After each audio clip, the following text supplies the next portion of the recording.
There are people right now listening to this who say things to themselves that they would get punched in the face for or arrested if they said to someone else. If you talk to me the way that you talk to yourself, I might punch you in the face. Literally, dude, every day when I put my feet on the ground, the moment I wake up, I say, you are in control of your life.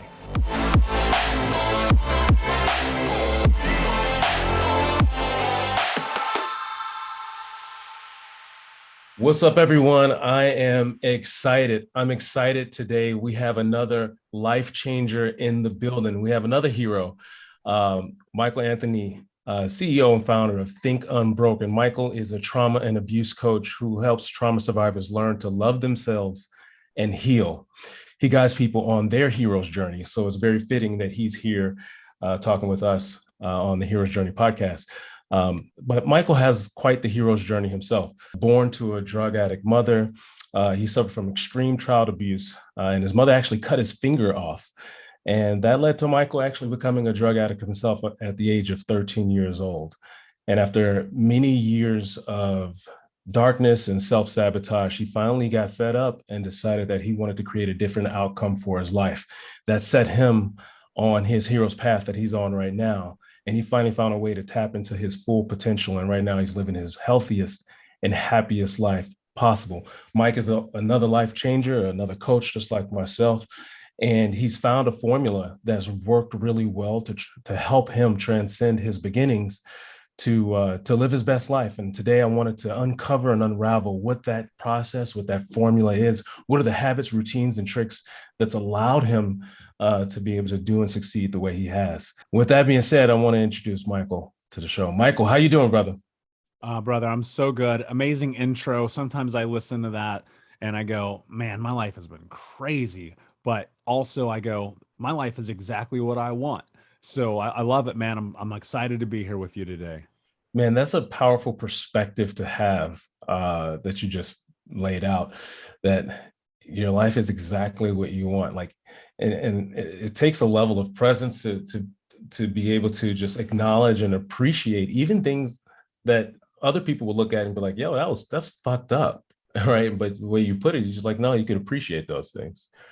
Yeah. Well, I mean, what else choice do you have, man? I mean, you think about life from the perspective of understanding that there are some things you can control and some things you cannot. And I've let go of trying to control the things I can't, and I have accepted ACCEPT, the things that I can. And that has given me a tremendous amount of peace and freedom in my life because we wrap and try to hold on so tightly to the narratives of this is who I'm supposed to be because of other people, as opposed to creating the life that we want to have. And when we do that, we are actually not only being incredibly dismissive of our own potential, but we are disallowing ourselves to step into what's next in our life. And that was my experience for a very long time until I recognized that it didn't have to be. And I tell people a lot this all the time too, is that kind of what you just broke down, recognize the things you have control over and the things you don't. But for the person that's out there and that's saying like, that's easier said than done, how do I just accept it? What advice would you have for it? Yeah, of course it's easier said than done. What's not? Everything is easier said than done. Going for the run, brushing your teeth, getting out of bed in the morning, taking care of your community, like easier said than done.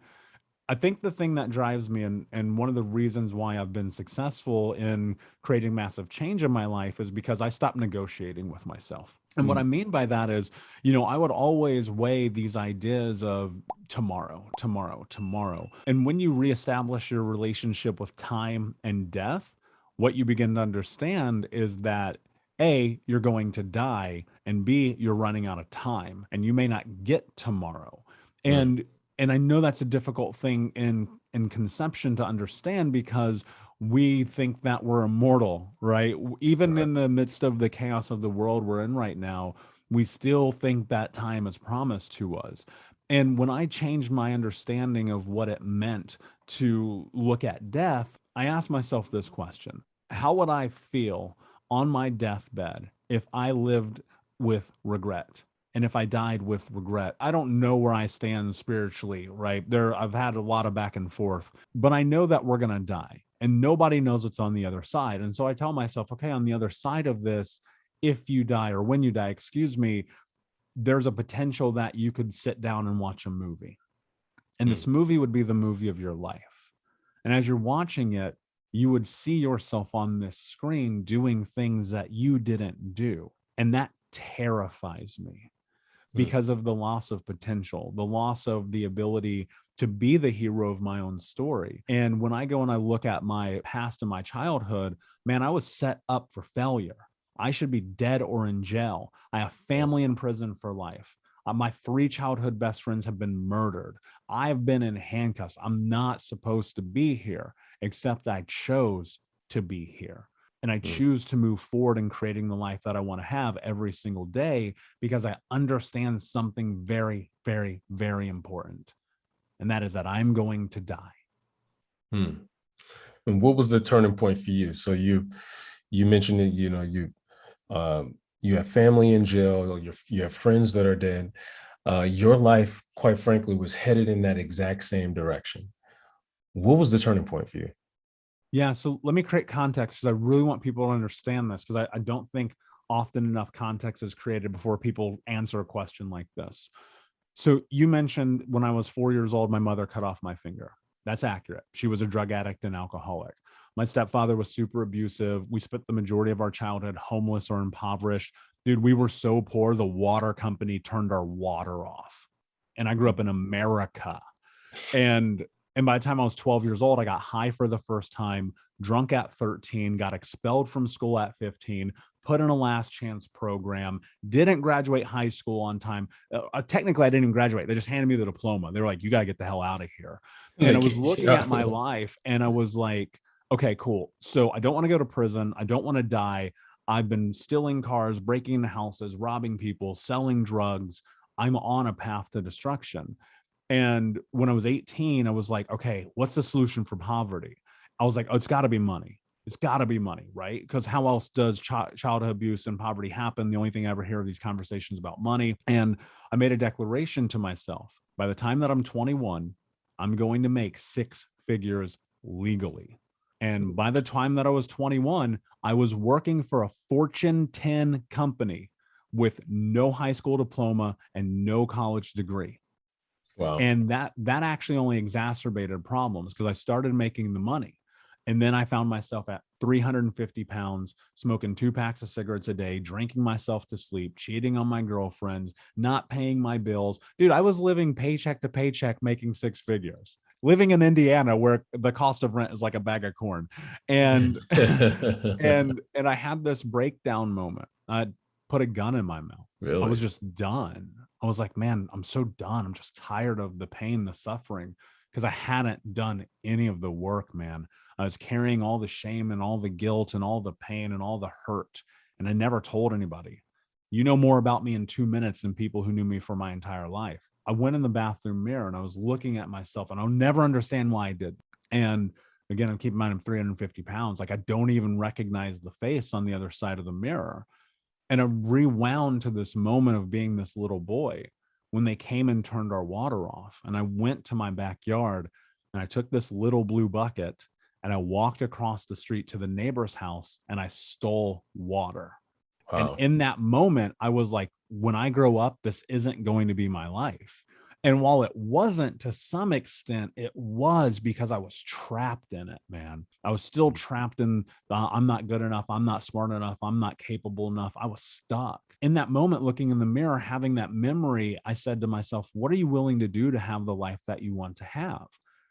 And these words, no excuses, just results, started like reverberating in my brain. And because of that, I started doing the work.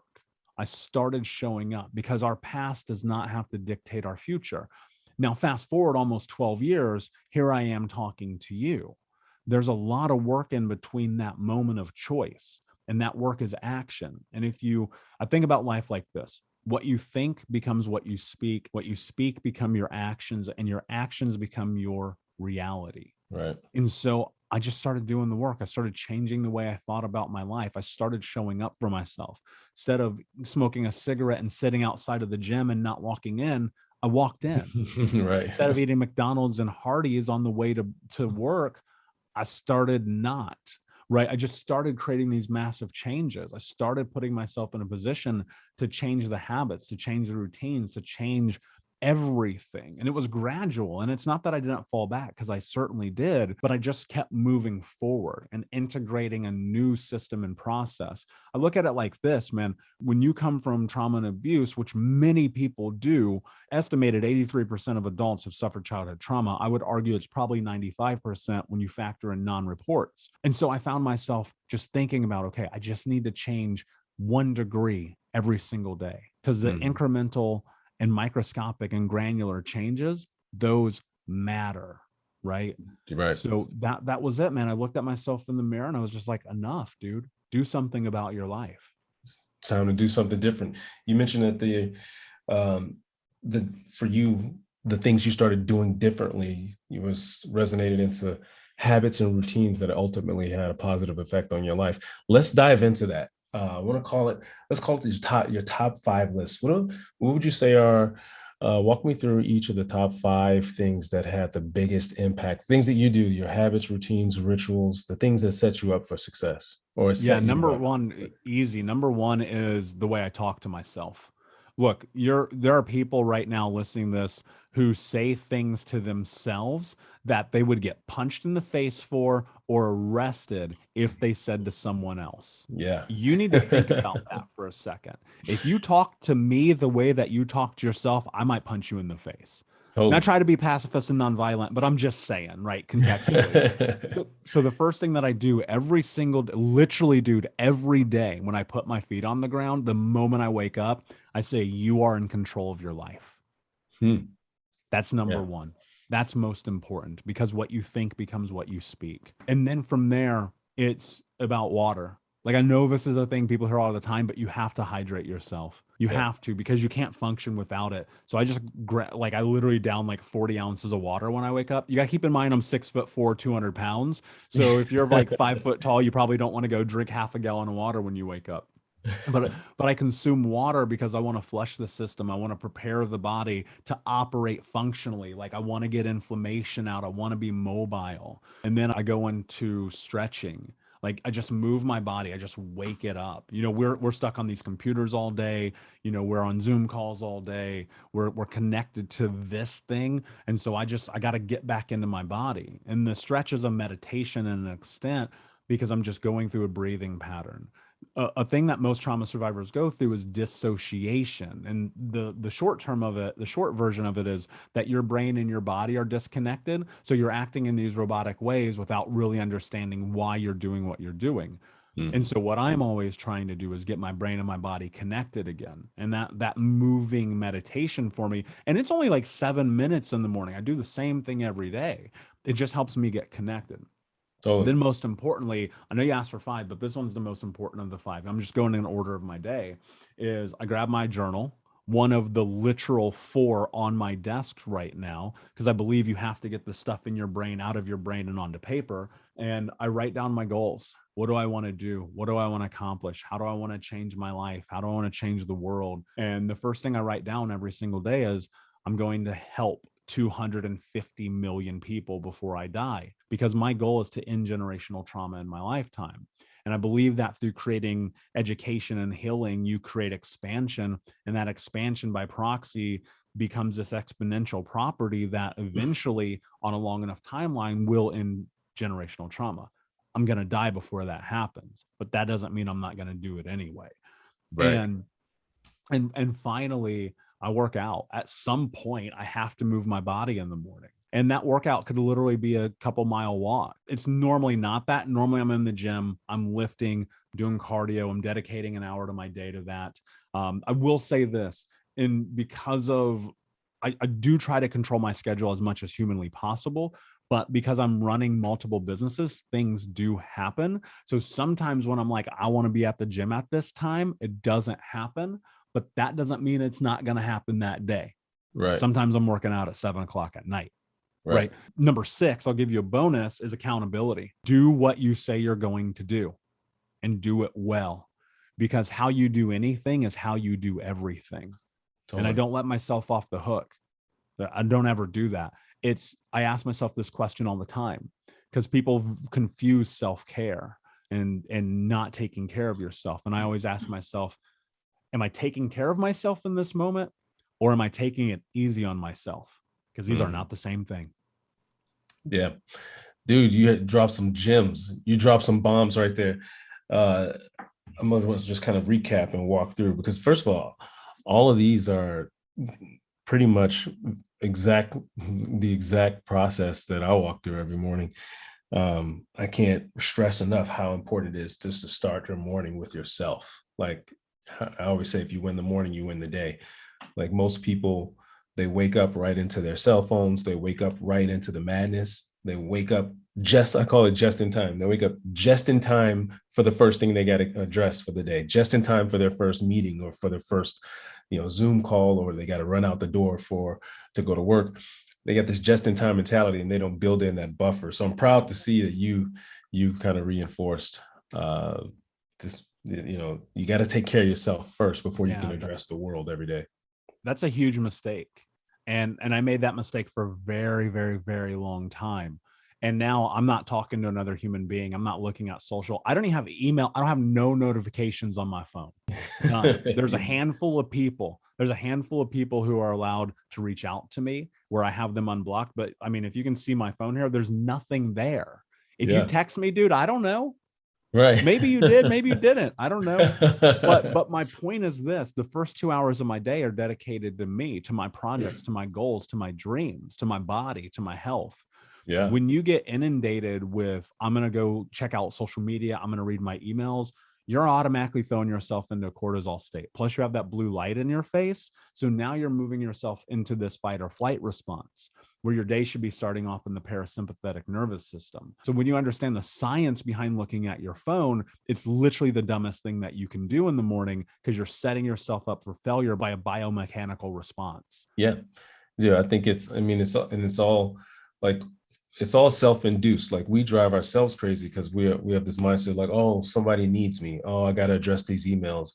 Uh, I think email is the biggest, like, it's the biggest thing that destroys your intentions for the day. And I Yep. always tell people like, look, nobody's looking to hear from you before 8 or 9 o'clock in the morning. Like, what the hell do you need to check your email for anyway? Nobody is expecting for you to respond before.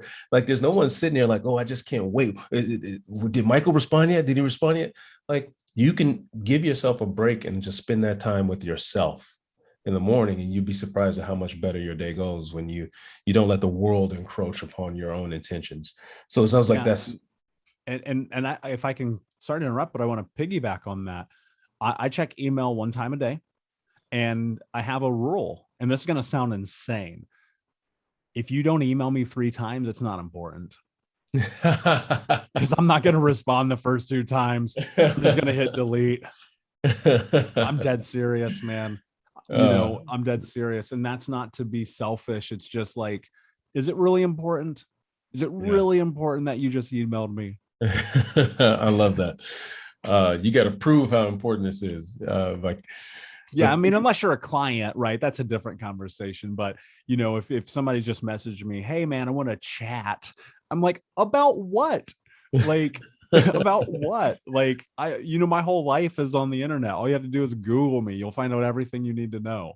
you know, that's funny. Now that you mentioned that, I think I must have the same approach. I had a friend of mine, call me a couple of weeks. First of all, I don't know who still leaves voicemails, but he left me a voicemail.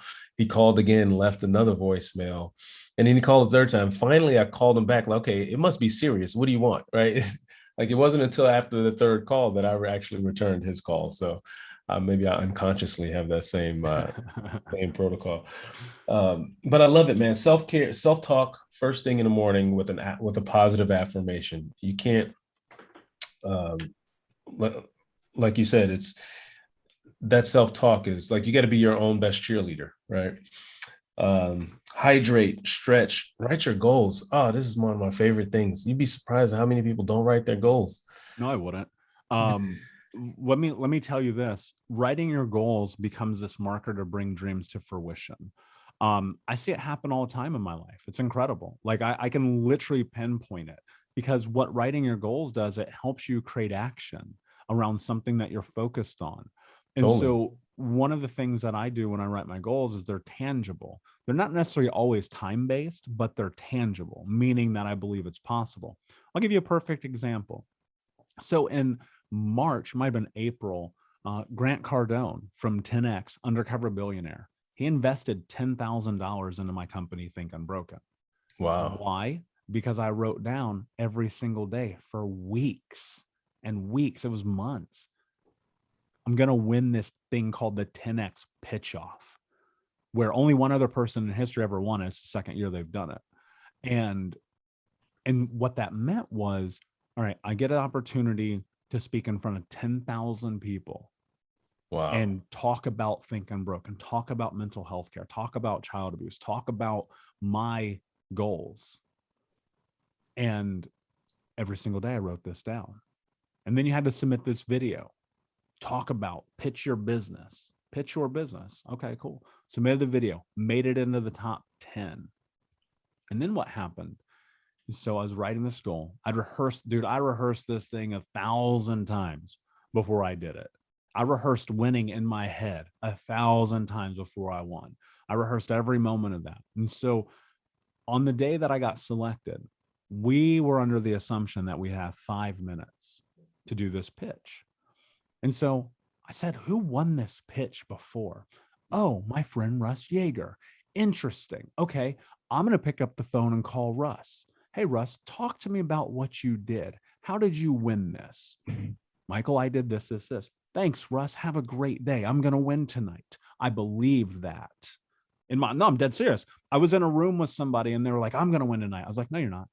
I didn't say this. I didn't say it, but I was like, no, you're not, because I already decided, because I've Yeah. done the I work, wrote it I've done down. the things. And so we get up on stage, and this is a Zoom room, right? Because it was pandemic. Yeah. And Grant Cardone walks on stage. Grant Cardone's an intimidating person to people, not Yeah. to me. I'm like, I've been through hell. I ain't get scared of Grant Cardone. I'm not worried about nobody, man. Right. And he's on stage. He's like, how long do people get to do this? And they're like, you get 5 minutes, 10 of us, top 10 people from around the world, around the country, people with amazing stories, brother, amazing stories. I can And he's like, no, you imagine. don't. You don't get 5 minutes, because you don't get 5 minutes in real life. He goes, you get 2 minutes. And I was like, wow, 2 minutes. Hey, That's did we lose you? incredible. And so, Hey, Michael, you there? yeah, did we lose you? We have this. Hey, Mike, you there? Can you? Yeah, can you hear me? Yeah, you had cut out a little bit. Yeah, I think you froze. So that's okay, man. No worries. So we're on stage. It's the 10 of us, the top 10. And Grant's like, guys, in real life, you don't get 5 minutes to talk about your business, to pitch for an investment. People are going to make their decision. He's like, on the spot, dude, we're about to go live. We're fucking like 10 seconds away. He goes, you got 2 minutes. Wow. There was this huge wrench at us. He goes, who wants to go first? I raise my hand because, guys, let me teach you a secret. Always go first. Always go first. Okay. And I got a video of it. It's on my website. Grant literally does a mic drop. And I knew in that moment, Jarvis, even though there was 9 people to come behind me, I already won. I knew I Yeah. won, You because set the for tone. weeks I'd been writing it down. That's it, man. That's powerful, brother. It is truly powerful. That when you get really clear on what you want and you ask for it every day, the universe conspires on your behalf to see to it that you get it. I As firmly long as you believe. put in the work. Yeah, yeah, exactly. And that's what the work is. It starts there. It starts with getting clear on what you want, declaring it, and then once you declare it, things start lining up and you start moving in that direction. It's just like the tide just starts shifting in that direction automatically just from that first step of getting clear and writing it down. So that's a powerful, powerful testimony of the power of writing your goals every day. Thank you for sharing that. And then exercising and accountability. It's like I scripted this myself, man. This is straight out of the Morning Hero playbook. I couldn't have done it any better myself. But man, I appreciate you taking the time to break down how you've transformed your life and the wonderful things. Tell everybody, what are you doing right now? How can they find you, and what are you working on? Yeah, the best way to find me is the Think Unbroken podcast. We've had amazing guests on it, like Jarvis, and many others. That's right. So come on the and listen to the Think Unbroken podcast. It's literally on every platform, and we have so many amazing guests who are coming on to share their stories and their mission. And then I'm also on there creating massive value for people by talking about things like this and what I do in my life to create change. The other big things I'm working on, of course, I coach, I speak, I travel around the country and the world, and my biggest goal is to end generational trauma. And so, if you're a person who feels like you need help or support in that journey, reach out to me.